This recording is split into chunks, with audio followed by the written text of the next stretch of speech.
എന്താണ് ഇൻസെപ്ഷൻ്റെ അടിസ്ഥാന ആശയം? ഒരു തീരുമാനമെടുത്ത വ്യക്തിയെ മനഃപൂർവ്വം ഒരു സ്വപ്നത്തിലേക്ക് കൊണ്ടുപോയി മായക്കാഴ്ചകൾ കാണിച്ച് അയാളുടെ ഉപബോധ മനസ്സിൽ കടന്നുകൂടി ആ തീരുമാനത്തെ മാറ്റിയെടുക്കുക. അങ്ങനെ നോക്കിയാൽ ആദ്യത്തെ ഇൻസെപ്ഷൻ നടന്നിരിക്കുന്നത് മലയാള സിനിമയിലാണ്.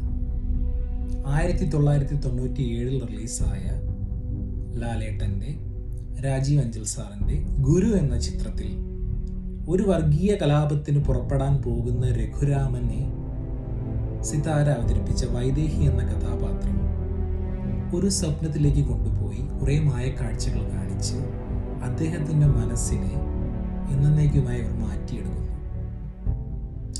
ദി OG ക്രിസ്റ്റഫർ നോളൻ മലയാളത്തിൽ നിന്നും ഇൻസ്പയർഡ് ആയി എന്നല്ല ഞാൻ പറയുന്നത്.